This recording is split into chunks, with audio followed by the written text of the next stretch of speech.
Welcome to the Karen Kenney Show. You guys, welcome to the Karen Kenney Show. I am like buzzing with excitement. I'm like getting excited for this episode. So if you saw the title, you probably already had a little bit of the giveaway of what this episode is going to be about. This sucker is called The Power of Hypnosis. And I can't wait to dive in. I'm going to try to do this episode in an hour. I don't want to talk too fast that I'm like just blowing past shit, but I got a lot to say. I made a lot of notes because I don't want to forget. I don't want my brain to get all squirrely because this is a wicked important topic and just something that I'm super duper excited about. So if you're on my email list, you would have seen the email that just came out a few days ago that said, something like, I won't make you cluck like a chicken, right? I won't make you cluck like a chicken because I want to get really clear about what hypnosis is and isn't. But before I dive into all of that, I just want to start with the happy announcement. I'm so jazzed. I mean, I'm trying to contain myself. I'm so jazzed because I am happy to announce I am now a certified hypnotist. I did my training. I'm the kind of person that likes to do things and then talk about them. So nobody really knew. Like, of course, my sweetie knew. But I didn't really tell anybody. Even after I got my certification, I didn't announce it except to the people in the nest, my spiritual membership and mentorship and community. So they've known for like a week or so, and a couple of close friends. But really, I just like to do the work, get things set up, and then start to share. That's kind of my process. So I'm happy to say I'm now a certified hypnotist through the National Guild of Hypnotists, which is NGH, and they are the oldest and largest and most respected professional hypnotism organization in the world. They've been around since like 1950, so they've been around for like 70 years. I did my training with the wonderful Mary Lou Rodriguez, HypnoThrive, and through the certification process is through the National Guild of Hypnotists. So I'm excited. I'm proud of myself, the hard work, and I just cannot wait to weave this work. I'm already doing it. I have a client, but I cannot wait to weave this work into the stuff that I've already been jazzed about and doing, like the calling that I've had. I feel like becoming a hypnotist, using hypnotherapy in the current work that I do, it is definitely something that I have felt called to. And I just keep saying, man, the combination of the power of brain science, subconscious reprogramming, and spiritual mentoring, it feels like having a superpower, you guys. I'm not going to lie. It's so fantastic. So I just want to start, right? Some of you might be like, so, KK, how did this come about? Like hypnotherapy? Like what? Did this just come out of left field? So with everything, with me, there's a story, right? There's always going to be a story. So I keep promising that someday I'm going to do an episode. I should just do it maybe I don't know, in the next few months, I'll do my best to do a whole podcast on IBS, on irritable bowel syndrome. It's a really, it's a disorder that affects like 1 in 4 people, mostly women. It affects children, it affects, adults, whatever. And you may have it. You might have it and not know you have it. You might think it's something else. You might call it nervous stomach or whatever. But I have had the symptoms. My body has had the symptoms and has dealt with irritable bowel syndrome for a really long time. It has been a healing journey that I have been on. And I'll get into that later. But it was IBS. The reason why I'm mentioning it, it was IBS that first brought me to hypnotherapy and using hypnosis to try to heal. And so back in the day when you would get diagnosed with IBS, they didn't know what to do with you. Honestly, they would just say, basically, try to lead a less stressful life and eat more fiber. Good luck with those things. Right. So my IBS ultimately, in so many ways, as much as it has been I was going to say a pain in my ass, but I didn't mean to be, I wasn't making a pun, but, it has led me to trying to find ways of healing myself, which were like yoga and like all these other things. So it's been a passenger, like Dexter says, his dark passenger. It has been a dark passenger in my life, but it has led me to some incredible people and some incredible healing modalities. So when I was first trying to figure out like how I could help myself, so I had changed my diet. I started doing yoga, like what about all these other things. And what I used to always say is I felt like I wish I could just unplug my nervous system. My nervous system that like ran the insides. I was like, I always felt like it needed to be rebooted. And I would say, I wish I could unplug this sucker and like plug it back in and just reboot it. And so I heard about a doctor, Michael Mahoney. He's in England. And I used to be a moderator on the Help for IBS website. So I was the moderator for like the yoga section of helping people to use yoga in different postures and asanas and stuff like that, movements, breathing to help them with the physical discomfort and the physical symptoms of IBS. And it was through that group and through the founder of that group, Heather, that I found out about this guy, Michael Mahoney, who did, at the time, he was the only person that I knew of in the world who was doing hypnotherapy sessions and recordings. Back when they were like, they were on CDs. They weren't even downloadable back in the day. You had to order like the CDs. And I started listening to those hypnotherapy tapes, and I had to listen to them for like 100 days because my IBS was getting to a point where I was almost becoming housebound, where I was like afraid to leave the house because I had such bathroom anxiety, and it would trigger, the gut and the brain, your gut and your brain. There's a reason why they call your gut your second brain. So the conversations that they were having with each other, I could have a thought that would trigger a reaction in my physical body. I know some of you can relate to this. If you've had even something like anxiety, you have a thought, and then all of a sudden your body, like your heart can start to race, you start to sweat, you get clammy, you get cold, your mouth gets dry, your throat tightens, right? You can feel the tension in your body. And I was like, I need something to try and help me to break these subconscious patterns that are existing in my head. So I'm not going to go too deeply into that. I'm just trying to give you the introduction of how I found hypnosis. So this was many, many years ago. And then more recently in my life, as you guys also know, if you're a regular listener, I've been trying to finish the first draft of my memoir, of my book, for a really long time. And I'm the kind of person who, and I think the people who know me the best and know me well, is that if I say I'm going to do something, I do it. I am a person who takes action. Yes, I like to think about things, sometimes overthink things. Sometimes I like to daydream and ruminate and map things out and plan them. But I am a person of do. I am a person who, when I give my word, unless there's usually some huge thing or the inner teacher says we're no longer doing this, I'm a person who keeps my word and does shit. And it was incredibly frustrating to me that I kept feeling like on some subconscious level, I was sabotaging myself and not being able to sit down at my desk and write. It's like, well, I can write my newsletter every week. I can write Facebook posts and social media posts. I can write to my friends. I can write testimonials. I can do all this stuff. But this one thing that was like the most important thing in the world to me, this creative self-expression of telling the story of me and my mother and her murder and her life and her death and everything that I went through. Why couldn't I make myself sit down consistently and write? So I had one session with my beautiful friend, Mary Ancy. And we focused on, she said, what do you want to focus on? Do you want to focus on this, or this? And I said, well, I feel like what I want to focus on, what I need to focus on is the book.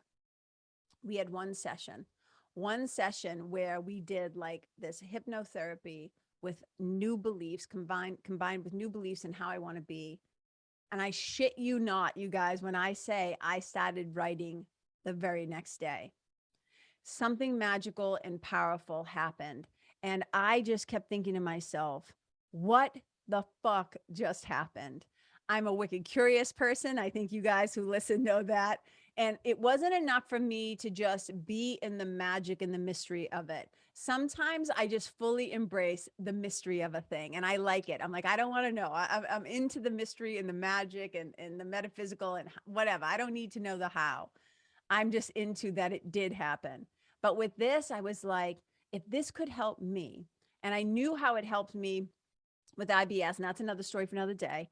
I was like, this can be wicked powerful to help other people, but I need to understand. So I'm also the kind of person that if I don't fully understand things, it's hard for me to take action. It's hard for me. I'm really good with knowing steps or a sequence or like get me in the ballpark and then I can figure it out. But so I got wicked curious and I started really, thinking about things. And I'm like, I want to learn what this is about. And then the more that I learned what it was about and how it works, I became so fascinated. And I was like, that's it. I want to learn how to do this. And so I was in this other group and I came across, I told you, my teacher, Mary Lou. And I was like, this is the person that I want to learn from. We talked over Zoom. We had a little meeting and there was a heart to heart connection. And I knew this was my person. I knew this was my teacher for this. And I signed up. And so trying to slow down because I'm so excited. So I'm a lifelong learner, right? You guys know this. So what I tend to do, and it's what I do as a spiritual mentor. I'm also a certified spiritual mentor, certified yoga teacher, certified gateless writing instructor, like all these things. So what I tend to do is I go first, right? I go first. I go and I study a bunch of stuff. Then I practice it. Then I start to put it into action. I'm the kind of person who has to learn through firsthand experience. My life is guided and directed by my own life's experiences. I will listen to other people. I am certainly open to other opinions and whatever, but how I base things on is my own true blue, real deal, Holyfield first hand experience. And then once I have the experience, I do my best to start to embody the knowledge, embody the wisdom, embody the learning and the teaching so that I can make it my own, right? And then I can actually extract from it what is useful, what has been useful for me. So then I can go out and share it with others. And this is kind of how the process has been for me also with hypnosis. And so my work is always created. And whether it's writing, whether it's yoga, whether it's hypnosis, whether it's spiritual mentoring, whether it's like whatever it is that I'm doing, my work is always created from a desire first to create and express myself as a child of God, as who the divine has put me on the earth to be, or how I have, how should I say this? Who I have been created to be. Let's leave the earth part out of it for a moment. Who I've been created to be is an idea in the mind of the divine, which is simply love. For me, hypnosis is one of the ways that I get to spread and extend and share love with others. Let me be wicked clear up front about that. And I try to, whatever my work is that I'm doing, I try to have it be a way to create, self-express, and to also somehow help others. Like, look at this podcast. I do this podcast for free all the time because it is a way for me to self-express, to tell stories, to share spiritual principles or ideas or just cool shit that's going on, right? Amazing people who are spiritually linked through also storytelling. So I would say storytelling and spirituality is my jam. And this podcast is an example of a way for me to share and to hopefully somehow have some things that are coming from my heart, things that I share from my heart. May they land into the hearts of others and somehow be helpful, right? So with hypnosis, I just really wanted to learn more. So I did a bunch of research. Like I said, I started to study hypnosis, hypnotherapy. I got certified. And the more that I did it, the more that I got excited about being able to learn how to help others and to help others to heal themselves and help themselves through hypnotherapy. So that's how it came to be. So let's start to just dive in. I'm going to break this down into, so yeah, I became a certified hypnotist. I didn't tell anybody. Okay. And there was a lot going on. If you've been listening to the show, you know that like one of our furry kids, Quincy Magoo, unexpectedly died. Then I had two aunties die. Then a childhood friend died. It's just been like a lot going on. So I wasn't really talking about my training so much as I was trying to just kind of navigate life and support people in the nest and like do my stuff. So the announcement of this kind of just got put on hold. But I did eventually tell my nephew. And the reason why I'm sharing this story is because I think that this is a lot of people's experience of hypnosis or hypnotherapy, is that people have a lot of false or fucked up ideas about what it really is. And we're going to get into this. So my nephew and I were going back and forth. And he was, we were texting each other. And I said, hey, how's it going over there? And he's like, good. What are you up to? And I said, well, I just got certified in, in hypnosis. And he basically wrote back and he was like, oh my God, when did this happen? So I already accept that I'm like the weirdo aunt, right? I've already made my peace with that. It's cool. It's who I am. And they know me, right? So he's like, oh my God, when did this happen? And then he sent me this little GIF, right? You know, the little like GIFs, whatever you call them, where it's like a picture and it's moving. So he sent me this little like meme thing.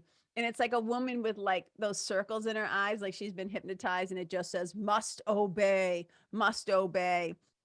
And I basically wrote back to him and I was like, no, I'm not going to be like making people cluck like a chicken or making them obey me. I'm like, this is not stage or street hypnosis, you little weirdo. That's what I said to him.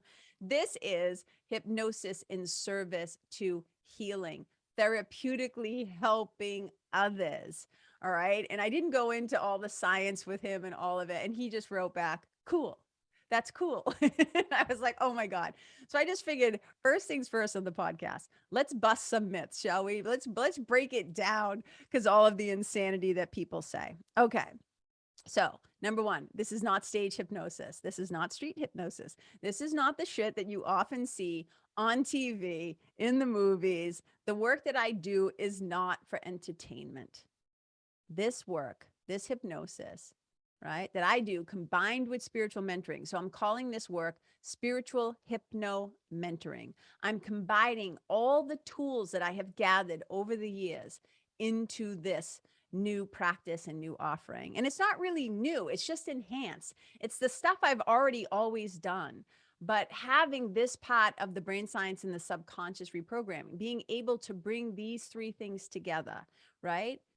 It's like going to be able to help people shift in such powerful ways. You know, in A Course in Miracles, when it talks about a miracle is a shift in perception from fear to love, it is a shift in the mind from the unreal, the fear, to the real, from the distruth or untruth to the truth. And this is how I intend to use this work. And I'll get into that a little bit more later. Okay. So I said to him, this work is for therapeutic healing. Okay. And I said to him, or I'm saying to you guys right now. So like lots of people, you might have a bunch of false ideas about what you think hypnosis is or isn't. You might have heard some myths about what hypnosis is, but let's just run down a list. I made a little list here of sometimes the things that we hear about it. These are some of the false misperceptions or beliefs in the logic consciousness, because people are just simply uneducated or ignorant, or they don't know, or they've been taught, they've been conditioned, right, by what we see on TV or in the movies or read about or whatever. Number one, very common thing that we hear: hypnosis is fake. I'm just going to read them. Okay. Hypnosis makes you do crazy things. It will make you tell your deepest, darkest secrets, like against your will. Okay. That you can lose control while you're under hypnosis. You can get stuck in a trance. Like if you can see my face right now, I'm making my eyes really wide and trying not to laugh. That you can get stuck in a trance. That a hypnotist can change you without your consent. That hypnosis will make you do things that you don't want to do. Like double amen hands, just raise your hand if you've thought any of these things. No shame. It's not your fault. You don't know, or you didn't know, or you haven't researched it, right? Because you can, and here's the other thing. Let's just talk about the internet really quick. Anything that you believe, you can find backup source material for that belief. And the more that you search in a particular way, Google or whatever search engine you use, most of them will just keep repeating and bringing up what is known. This is also kind of how the brain works. The subconscious mind learns from repetition. So it will keep giving you what you've always gotten until something changes. Okay. So, we also sometimes believe that, yeah, I already said this one, okay, that hypnosis will make you do things that you don't want to do. But here's what's a really important thing for you to remember. I'm just going to lay this one out here. In hypnosis, you retain your power. You retain your own power. We'll talk about that again in a minute. Okay. So those things that I all just listed, none of those things are true. So in the simplest terms, let me just say this in the simplest terms, hypnosis is a state of focused awareness. Hypnosis is a state of focused awareness. And it's where we can access the subconscious mind to create empowering and positive changes. Where we can create, think about this, powerful, empowering, and positive changes in how we think, we feel, we act. This affects our choices, our behaviors, our beliefs, the stories we tell, our identity. This is incredible, you guys. So now that we did the myths of like hypnosis, let's dive into, more importantly, some of the facts about hypnosis. Okay. Oh, so my beautiful friend Kirsten Tulsian, KT, I call her. She also went through the training program. So a little shout out to my friend KT. She is hypnosisforkids.com. That business is being built. She has a huge history in working with children. I'm so psyched. I'm just so psyched, you guys, because do you know how much I could have used the powerful healing of hypnosis as a kid? We're going to talk about how it affects kids a little bit too in a moment.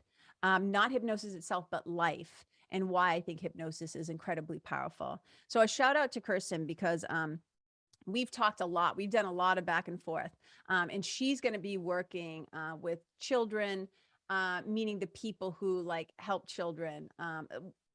That's all I'm going to say. I don't want to speak on her behalf, but she's incredible. So these hypnosis facts, right? These are also from her, which is really helpful.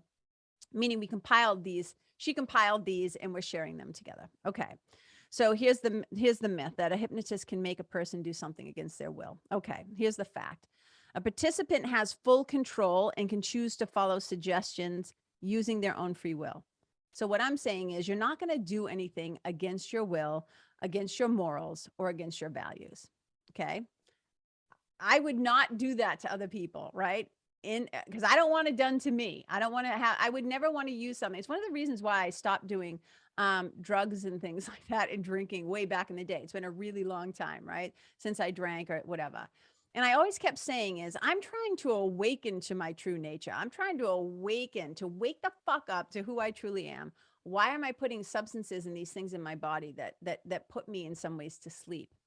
So I never liked the feeling of being out of control. That was why I stopped doing a lot of that insane. Also because it was just stupid on my part. I'm not saying this for anybody else. This is my personal choice. For me, it stopped making sense as something to do. And so I never want to put myself or anybody in a position where they're doing something against their will, their morals, or their values, right? So hypnosis does not do that. Number two, here's another myth, right? So we're coming in with the facts, but I'm leading with what people often believe. Hypnosis is like sleep. Really what hypnosis is a deep state of relaxation where the person who's being hypnotized remains aware of and responsive to his, her, or their surroundings. Okay.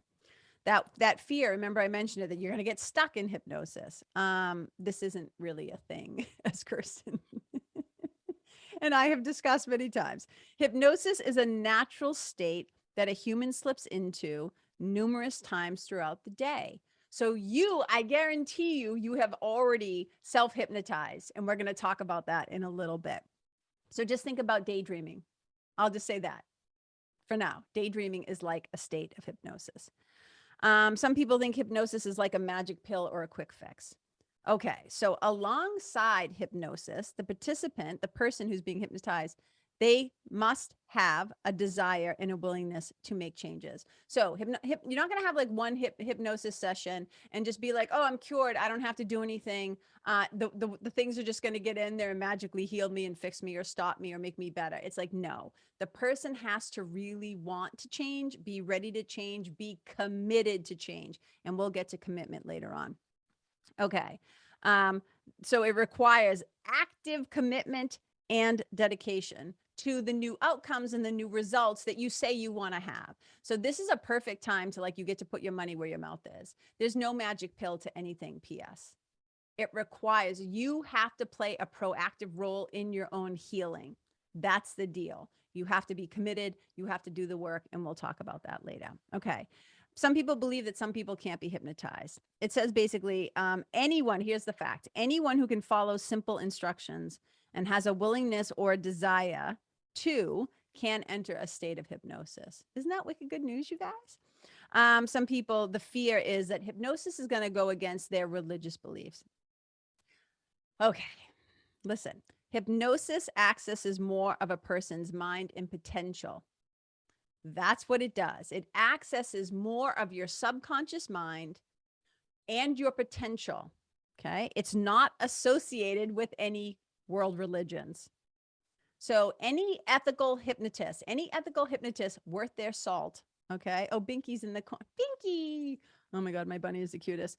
Any ethical hypnotist respects the faith of all participants, and they're not going to use hypnosis to influence your religious beliefs. That's just the truth. Keyword there, ethical, right? Nobody's going to make you do things you don't want to do. Some people worry that hypnosis isn't effective. Okay, so nothing is 100% effective 100% of the time. However, there have been several prestigious organizations and institutions that report that hypnosis can be an effective form of treatment. You guys, for so many things. So first of all, let me say this. The several prestigious organizations and institutions, these are suckers like the American Medical Association. This is like the Mayo Clinic. This is like Harvard Medical School. So this isn't some like woo-woo thing.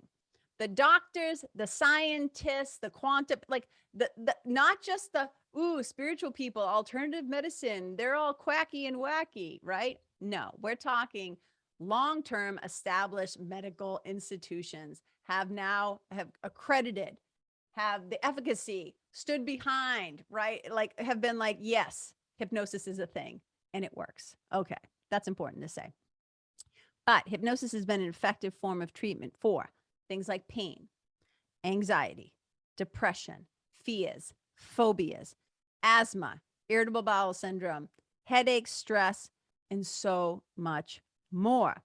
And because more and more medical and mental health professionals are increasingly recognizing the power and effectiveness of hypnosis for treating a variety of ailments. In fact, you guys, check this out. There was a study that was done a long time ago. I think it was like in 1970. And it was talking about the efficacy of different types of therapies. And this is what they found.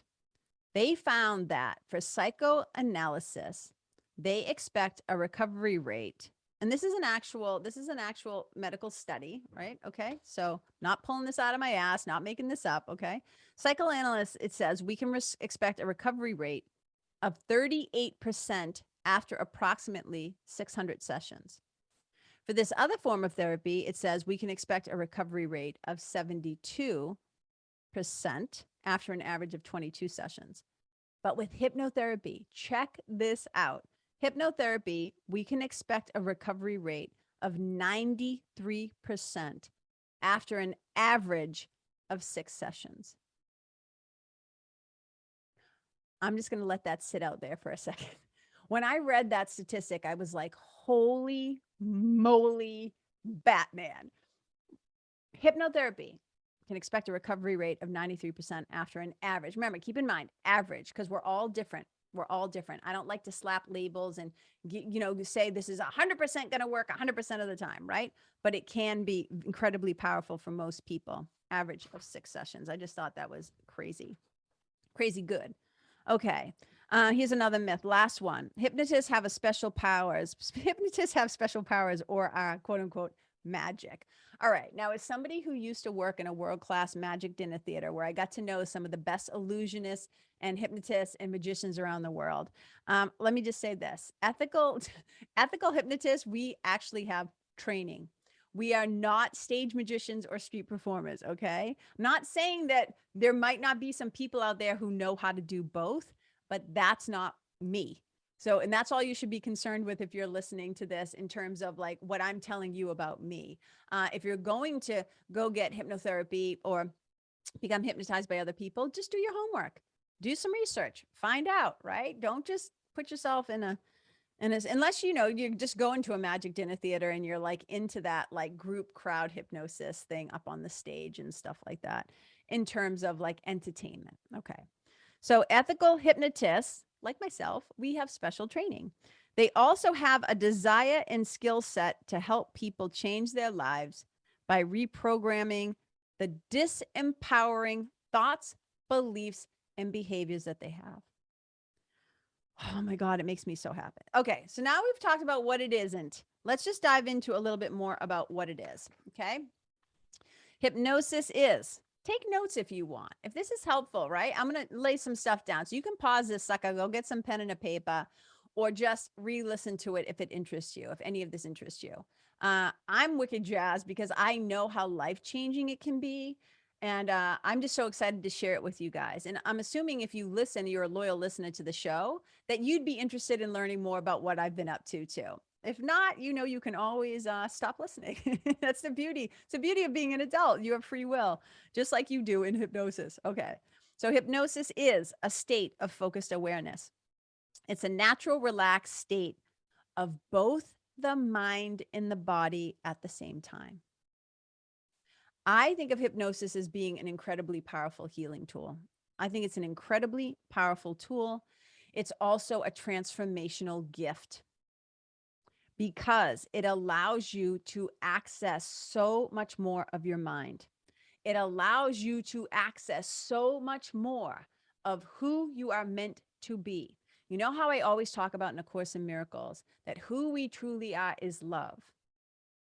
What we learn when we come here to planet Earth is we learn a bunch of fear. We get programmed by our environments, by our parents, by our schools, our churches, work, all the systems, all the stuff that's in place. We get deeply programmed. In fact, I often say you are already fucking hypnotized. How I want to use hypnosis is to dehypnotize people. We'll dive into that in a little bit. But hypnosis is really powerful, and it's such a gift because it gives you access to more of your mind and more of your limitless potential as the divine designed you to be. You know me, I don't get hung up on words like God, source, universe, love, higher power, the highest self, my true self, mother nature. I'm like, call it whatever you want to call it.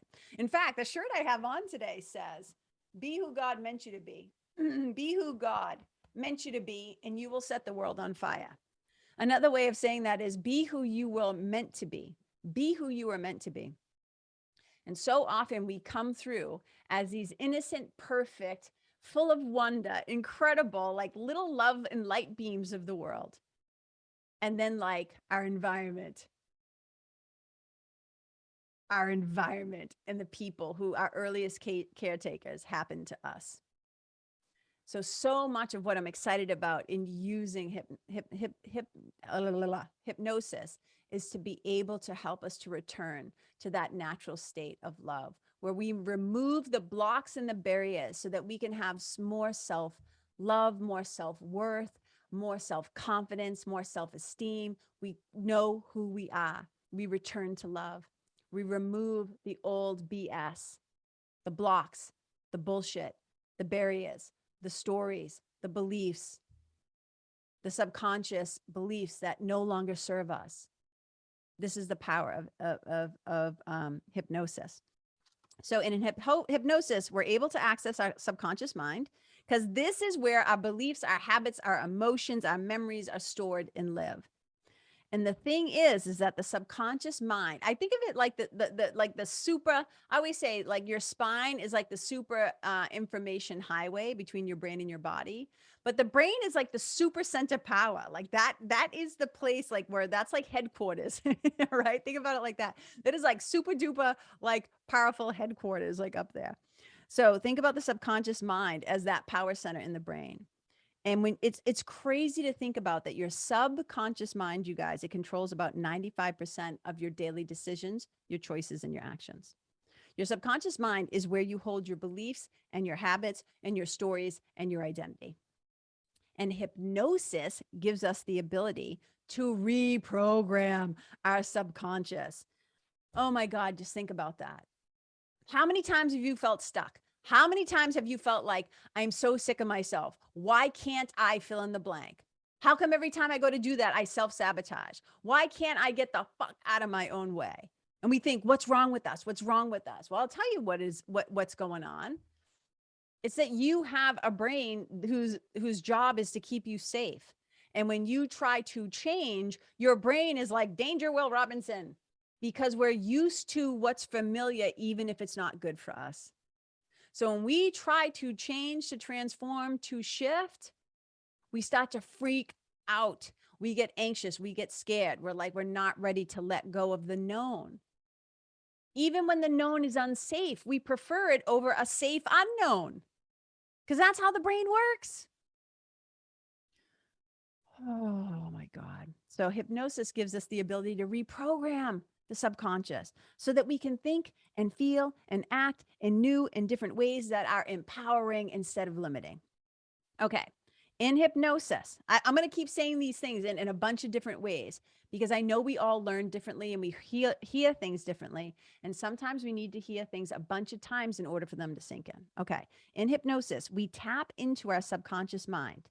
And this is where I believe, right? We can release and rewrite, AKA rewire.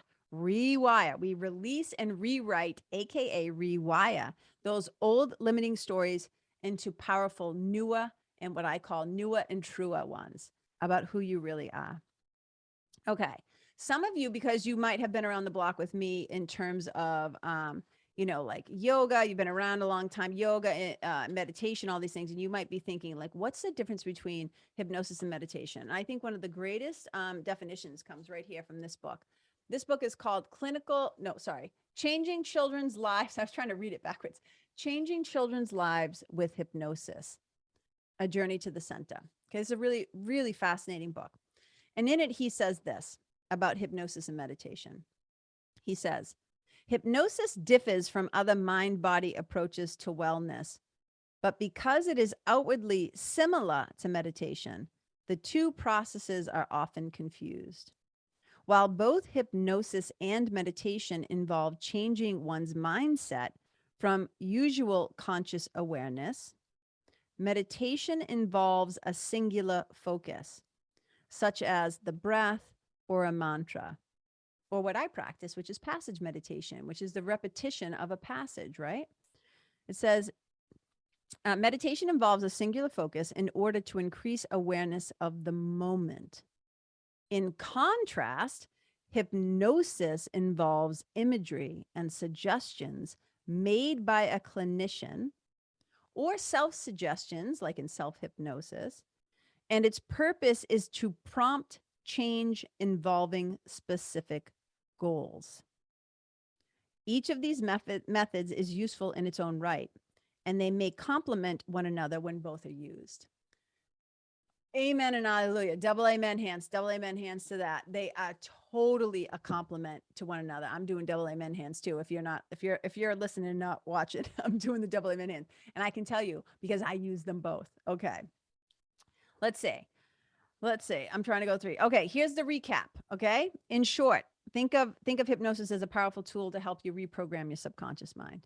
It can give you positive suggestions to help you to change your old beliefs, habits, and behaviors. Bonus. Here's a bonus of hypnotherapy and hypnosis. It helps you to activate the parasympathetic nervous system so that you can feel more relaxed, less stressed. And for me, what that does is it cues it cues experiences of safety, which is huge for me and my nervous system. And some of you out there, if you had a lot of trauma as a kid too, like me, or throughout your life, then you understand what I'm saying. So having a powerful tool that also helps me, like yoga, like pranayama, like breath work, like meditation, gives me a tool to slow down, to kind of help the parasympathetic nervous switch be turned on so that I move into a state of rest and relaxation instead of always being in fight or flight, or freeze or fawn, all those like, man, it's an extra bonus.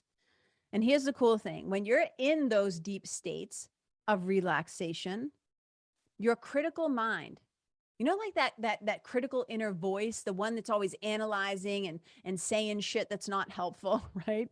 So when you're in a state of deep relaxation like you are in hypnosis, the critical and conscious mind is suspended.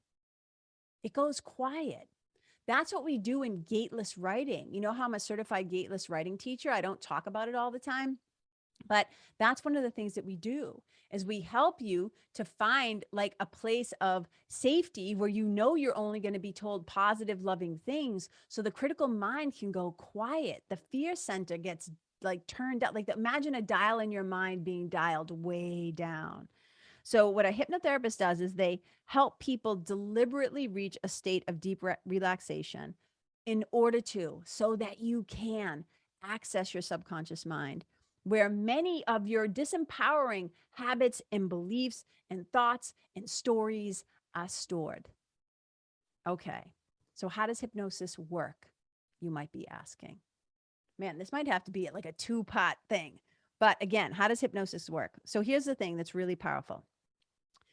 Okay, where do I want to talk about this? I'll talk about that later because remember, I want to come back to children and how kids learn and how hypnosis is a powerful tool for them and why. But let's talk about big kids, right? I always say, people will often say to me, you've heard me say this many times, do you ever work with children? And I'm like, well, technically no, but yes, because I basically work with little kids in big human bodies.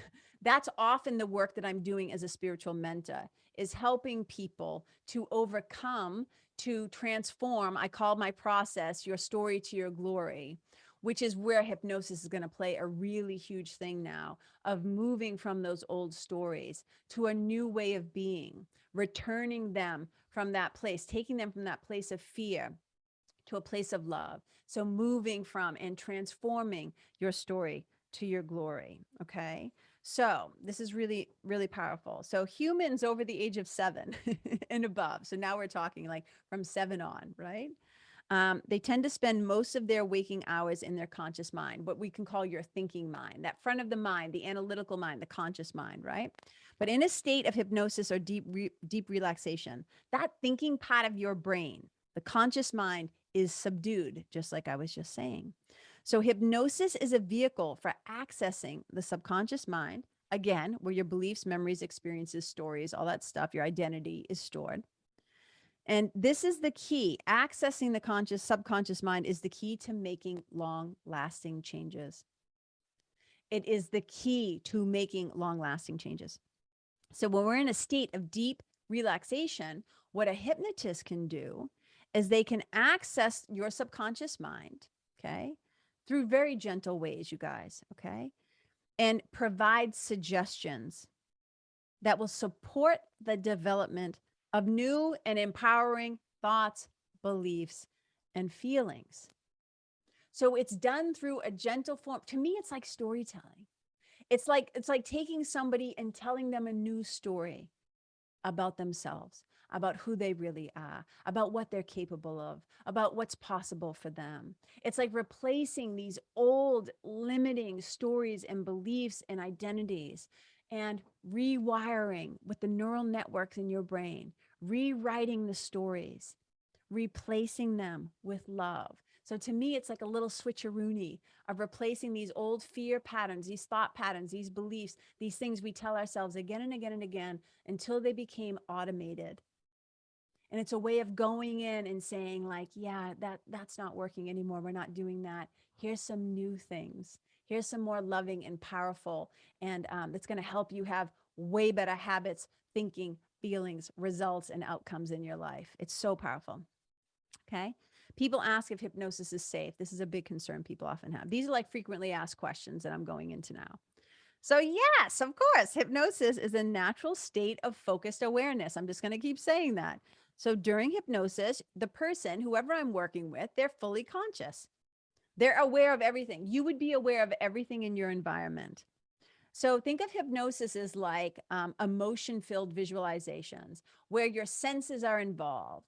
So you're in a like a guided, almost, it's almost like a guided imagery, right? If you've ever had like a guided meditation or a guided like storytelling where it's like, imagine this, visualize this, right? That's what's happening. So through hypnosis, which is like an emotion-filled visualization, you are better able to relax.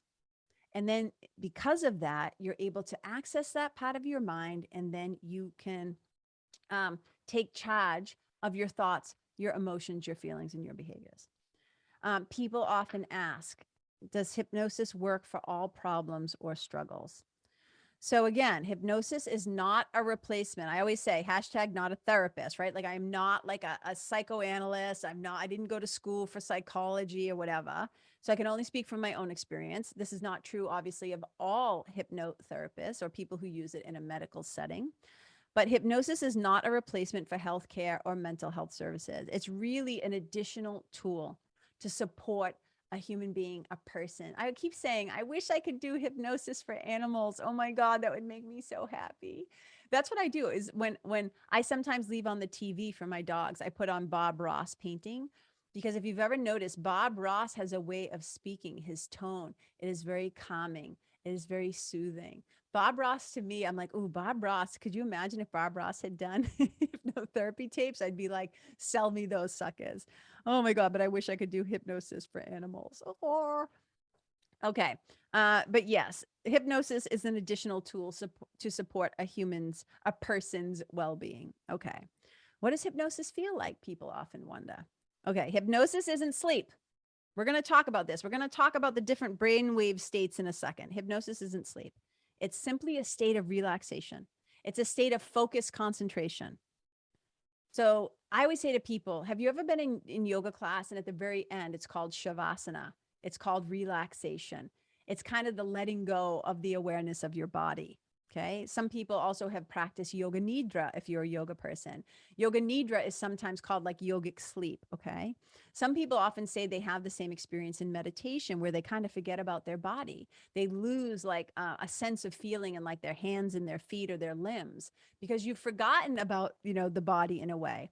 And this is wicked normal. It just means that you're deeply relaxed. That's all. It just means that you're deeply relaxed.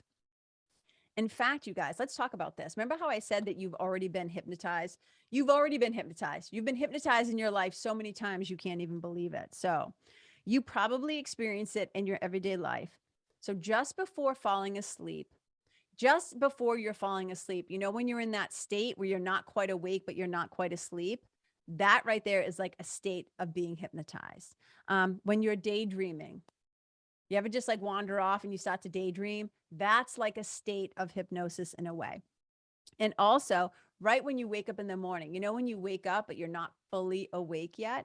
Again, we're going to talk about those brainwave states, but that also is like, so you've been in these states 1,000 times. So if you're like, oh my God, I can never be hypnotized. What's being hypnotized feel like? I'm like, you tell me, because you've already been there, my friend. So you can tell me what that feels like for you. Here's some other examples. All right. You ever drive somewhere? You ever like drive somewhere that you've driven 1,000 times before, right? Maybe it's like, oh, this is the way I always drive home from work. This is how I get to my mother's house. This is how blah, blah, blah, whatever. You go grocery store, whatever. So you ever drive somewhere and then all of a sudden you arrive at your destination and you're like, I don't even remember taking the exit. I don't even remember the last 10 minutes of this drive. If you do that, what's going on is your conscious mind is busy elsewhere. You're thinking about something, you're problem solving, you're being all analytical, you're doing what the conscious mind does. And your subconscious mind kind of takes over and does the driving for you. That is a state of being kind of like hypnotized. Have you ever been like so into reading a book or watching a movie or scrolling on your phone? Have you ever been so into the scrolling? I'm doing the thing with my hand, flipping through the phone, scrolling, that you don't even hear somebody standing right next to you talking to you. How about that? You ever have that happen? Double amen hands if you know what I'm talking about with that.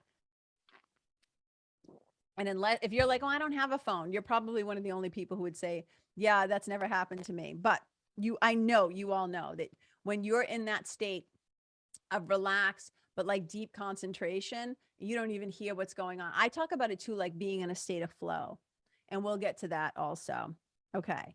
So if any of those things, any of those examples, if you're like, oh my God, yeah, like I lose all track of time, like I've been doing something and I'm so into it, right? That I don't even notice what's going on around me, then you were in a form of hypnosis. So you've already been there, you've already experienced it, and you kind of know what it's like. Okay. But let's drop into, right? I keep talking about these brainwave states and why they're important. So this is not going to be a wicked comprehensive thing, right? I only have so much time on the podcast before I lose you guys. But hopefully this has been interesting enough that you're sticking around because I find this shit fascinating. I always say to my spiritual mentoring clients, know why you do what you do. Know yourself. Show up in curiosity instead of judgment. Be open-minded, open-eared, open-hearted, right? Like get to know yourself so you understand why you do what you do in your life. So you don't feel victimized by your circumstances, by your past, by whatever. Know that you are the captain of your own ship. Know that you always have the ability to make choices.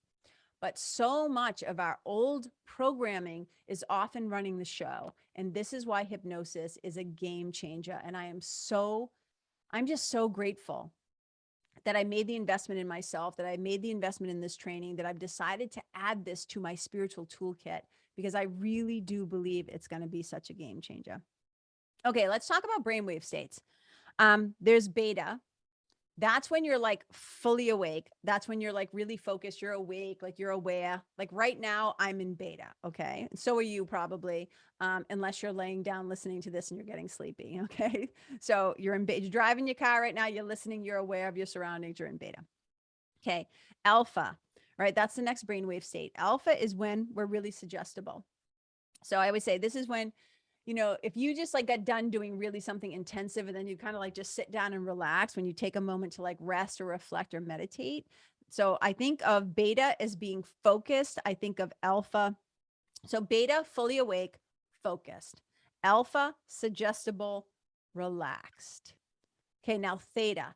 Theta is when things get extra interesting. Okay, I consider this the wicked creative state. Okay, and let's talk about why. So when you're in theta, it is when you are highly suggestible, meaning you can suggest new thoughts, beliefs, and things into your subconscious mind. This is the part where it's like having that superpower. It's like being able to go in and introduce new ways of thinking, new ways of feeling, new ways of being, right? It's incredible. So in theta, you are highly suggestible. So this is like when you're in the flow, or when you're most open and receptive to a flow of incoming ideas. So a lot of us, we experience this like when we go on a walk or when we're running. You know how runners talk about like that state of runner's high where it just becomes so meditative and they're just like boom and they get a lot of ideas. I know people talk about this like the quote unquote shower gods. They're like, whenever I'm in the shower, all these ideas come to me. There's a lot of different reasons why, but I think a lot of people drop into theta when they're doing shower stuff, because you don't usually have to think about what you're doing. You have washed your body and washed your face and washed your hair and shaved your legs and done all of these things 1,000 times. So you drop into a different brain state, right? How many people have said, I know so many friends who now have sticky pads, like not sticky pads, but like waterproof notepads in their showers. Cause they're like, whenever I take a shower, I do some of my best thinking. I'm like, it's not actually thinking. It's when you're most open and receptive to a flow of new ideas. I'm like, this is when we become downloadable, right? You know what I'm saying? For me, this happens a lot too when I'm driving. I do some of my best, like, woof, ideas come to me a lot. So because it's in a state where tasks become so automatic that you can mentally disengage from them.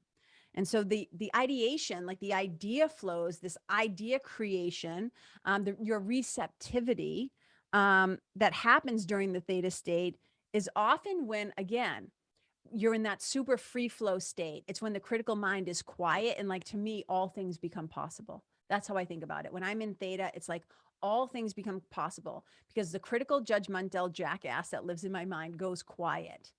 And it's almost like the divine, my spiritual team, my inner teacher, Holy Spirit, spirit can rush in and help me problem solve, fix things, think of myself differently, think outside the box, think in a new way. This is where the healing and the holiness happens for me, right? I just think it's most incredible. So to me, this feels like it's a super positive mental state. I can't speak for everybody, but that's kind of the experience that most people report. So theta is highly suggestible, and I would say creative, wicked creative. And then there's delta, when you're asleep. That's like deep sleep. That's when you're wicked restful. So that's restful. Okay. So those are the 4 brainwave states. And little kids from the ages of 0 to 7, this blew my mind when I found it. Explained so much. It explained so much to me. Okay. Now I knew the facts. I knew this to be true, this statement. But after really studying hypnotherapy, I understand why. So listen to this. As kids from the ages 0 to 7, we spend most of our time in highly suggestible states. So when you're the ages between 0 to 7, you're mostly in alpha and theta. Let that land for a second. Just let that land for the little kid in you. And then if you're a parent, let that land into your children in like the scope of your like awareness right now. Okay. So from the age of like 0, the womb, to the age of 7, it's when we are in our most I can't even say this word. We absorb so much. Let me say it that way. We are in a wicked absorbable state. We're like little sponges. And this is when we are totally open to external influence, external teachers and people. And this is why Aristotle used to say, give me a child until he is 7 and I will show you the man. Give me a child to the age of 7, I will show you the man. Excuse me. And hold on, I got to take a sip. And then B.F. Skinner said, give me a child and I will shape him into anything. And the reason why they're saying this is because during those ages, you are mostly in those states where you can be suggestible.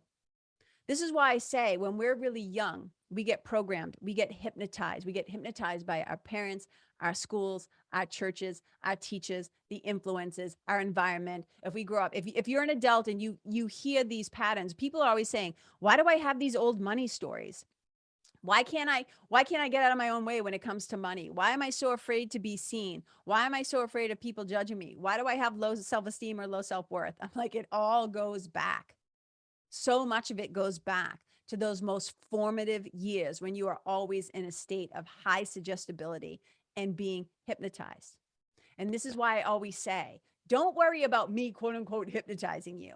I'm here to use hypnotherapy to dehypnotize people, to use hypnosis to dehypnotize people out of these old indoctrinations and programming and patterns of belief that don't serve you, that keep you stuck, that keep you scared, that keep you sick, that keep you feeling separate, that all those things that keep you in scarcity, that keep you in fear. Oh, you guys can tell I'm so passionate about this. It's also why, as a spiritual mentor, I've been telling people for years, right? To do your daily spiritual practice, your DSP, I call it. Do it first thing in the morning upon awakening. And then also do it first, like right before bed. And the reason why is because that's when the mind is most open, most moldable, most receptive to new ways of thinking, to new shifts in consciousness. That's when you are in like prime suggestibility for healing. In those moments when you're in those beta and theta states. It's just the most powerful time. So hypnosis is perfect for mind training. A Course in Miracles basically says this is basically spiritual psychology. It is mind training. That's why there's 365 daily lessons. And the first half of the lessons is the removing of the thought system of fear, the relinquishing of it, the letting go. And then it's the rewiring of the mind for a thought system of love. This is why A Course in Miracles has spoken so deeply to me for the past 30 years, why I've been a student of it for so long. It's all mind training. And it says that an untrained mind, an undisciplined mind can accomplish nothing, because it knows what it took to get you there. into that place of these patterns and habits and indoctrinations where you've been programmed to believe what you believe that doesn't serve you. But the relinquishment of that, which is familiar, even if it's shitty, is so scary. So this is why hypnosis is so powerful, is because we can access that part of the mind. Oh.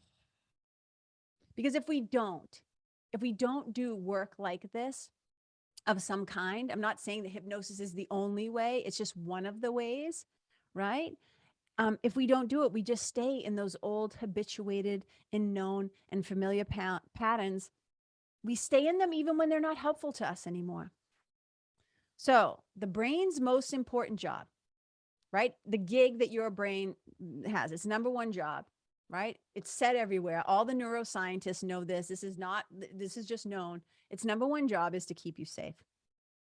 And if its number one job is to keep you safe, what safe means to the brain is familiar, known, and in the comfort zone, right? That's how it keeps you safe. No changes. Please do not change. It doesn't like change because change scares the crap out of the brain, right? Just scares the crap out of the brain.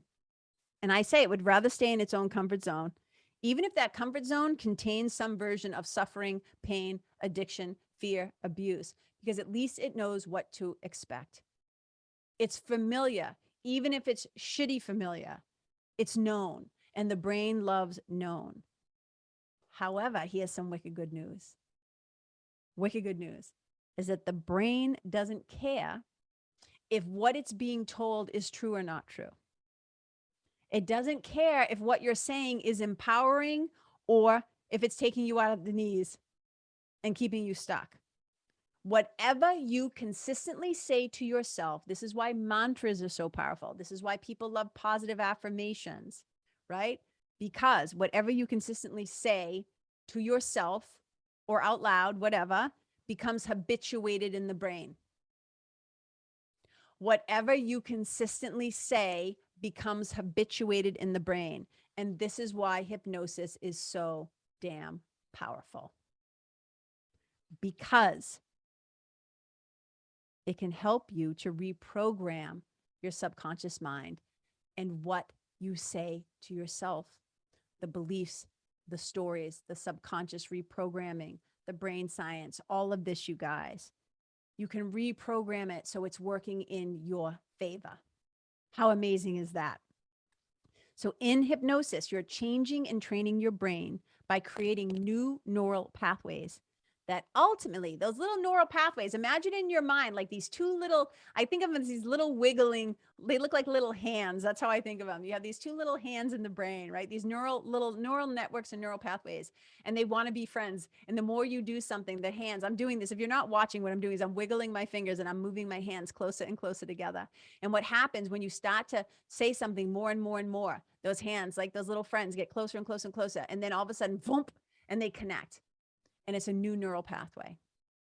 And this is how we start to create change. And I'm going to do a whole other episode on that, much longer, much deeper. But just know, this is one of the things. Whatever you consistently say will become habituated in your brain. This is so powerful for you to know. Okay? You're changing your brain by creating new neural pathways that ultimately make up new habits, patterns, and behaviors. So in short, you're starting to create a new identity.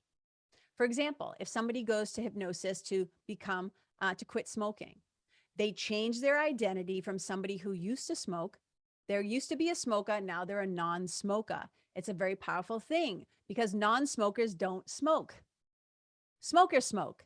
So when we change that in the brain, and this is why for a lot of people, they'll have one session of hypnosis, but they have to be ready for it. They have to be committed. They have to want it. And they have to do other things to upkeep it. Again, there's no magic pills, but it's why hypnosis can be so powerful because it's changing at a very deep level in the subconscious mind, the identity of a person.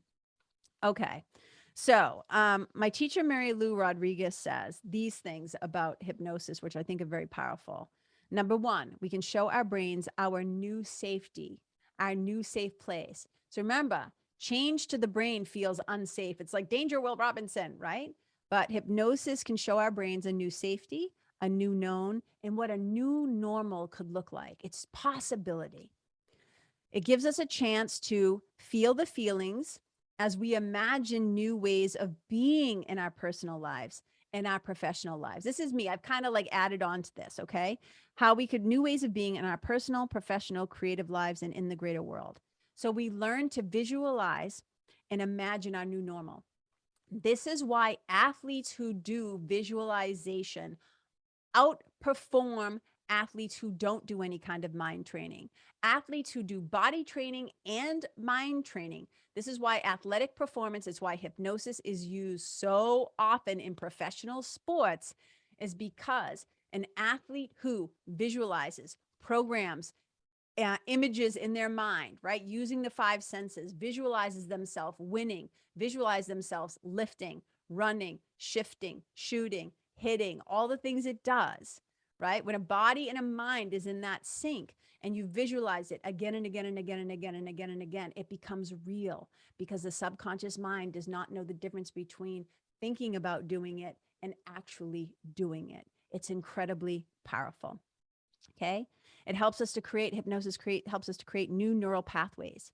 So with our new beliefs, our new thoughts, our new feelings, and our new habits, we can step into a space of unlimited possibility, new possibilities that are unlimited. We tap into our potential.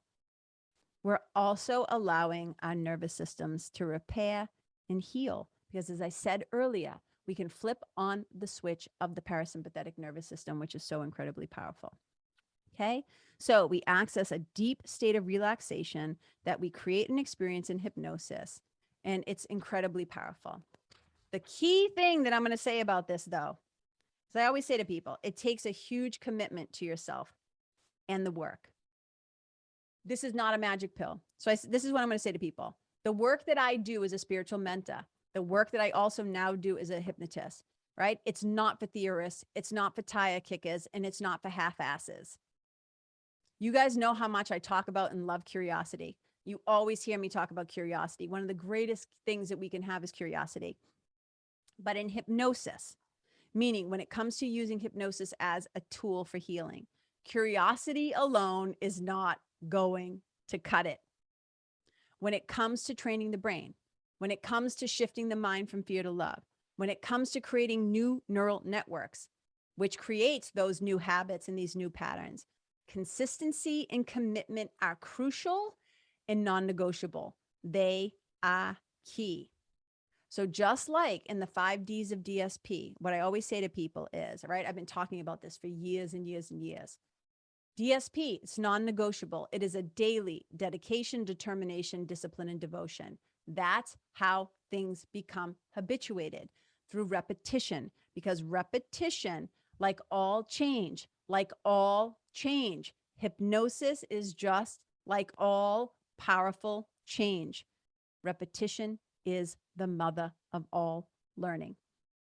Think about anyone who has transformed themselves, anyone who has become masterful at anything. You can think about athletes. You can think about Bruce Lee, martial artist. You can think about my sweetie as a professional musician. Do you know how many times he had to play the same chords, strike the string? Like body had to get in sync with the mind, and it's repetition, and it's repetition, and it's repetition. This is how writers get better, and artists get better, and thinkers get better, and CEOs get better. We become better by doing again and again and again and again. And it's why I always say to people, think about it. You've already been hypnotized because you've been telling yourself the same old broken bullshit stories, the old beliefs, the old blocks, the old barriers that we've created to love.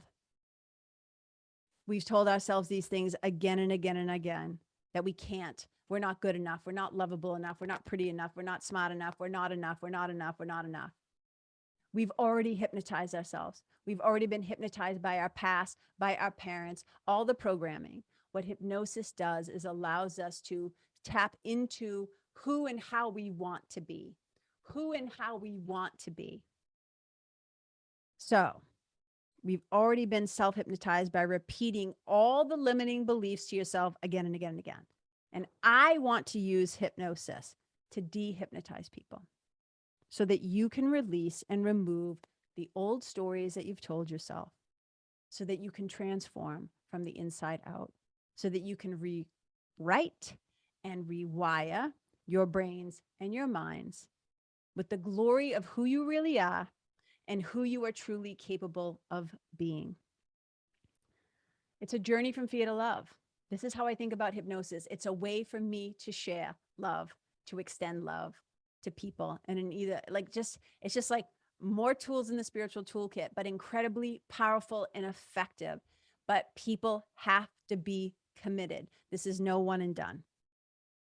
People have done this, have used hypnosis to quit drinking, to quit smoking, to lose weight, to deal with chronic pain, to deal with anxiety, pre-surgery.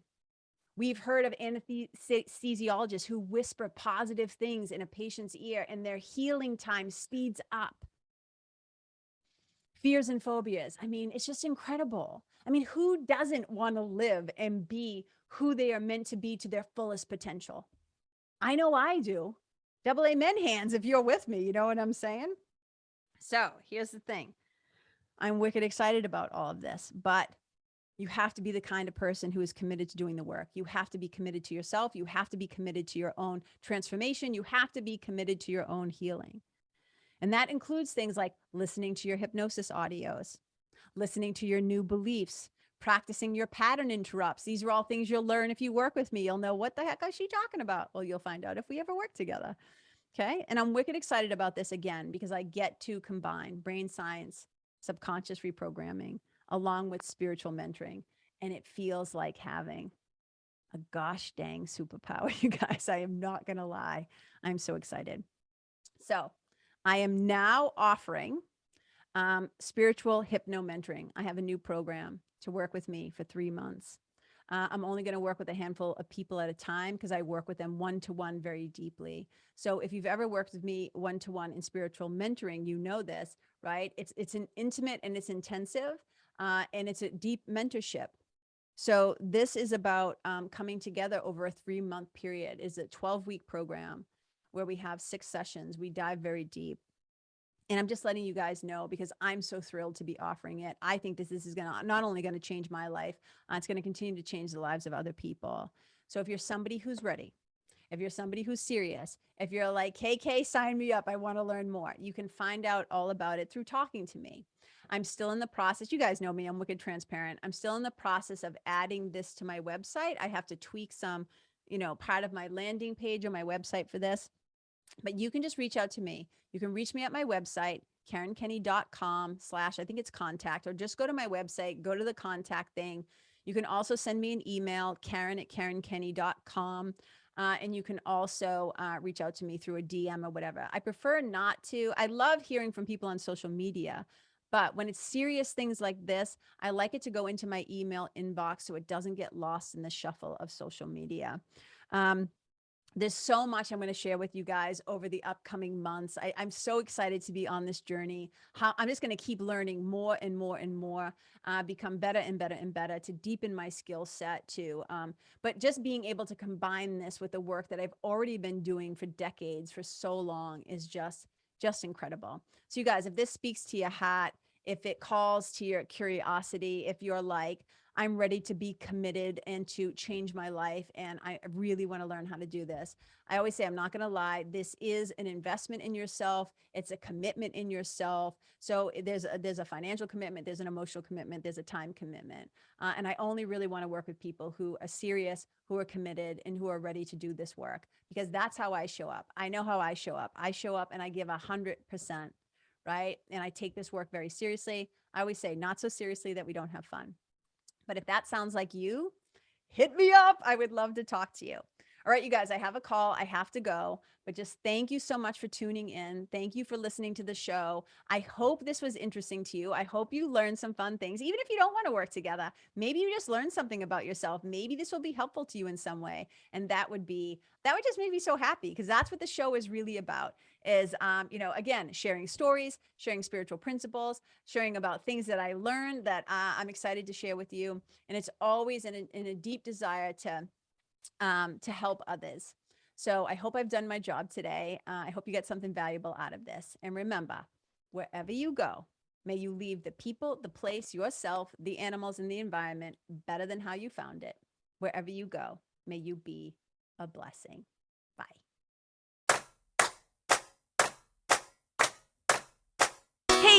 guys, thank you so much for tuning in to this episode of the Karen Kenney Show.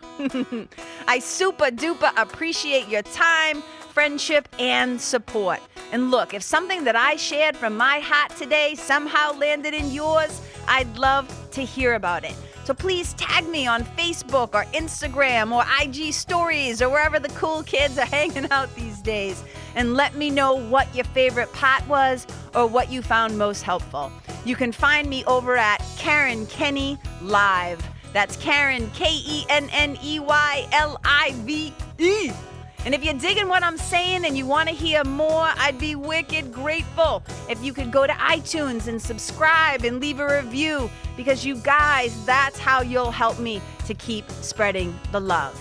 And if you can think of someone that could benefit from hearing this episode, please share it with them. I'd also love to stay connected with you. So if the feeling is mutual, please go to KarenKenney.com/freebie and download my free guide to building your spiritual team. Until next time, my brothers and sisters, keep living in the fearless flow. Know that I see you, I appreciate you, and I love you. And wherever you go, may you be a blessing.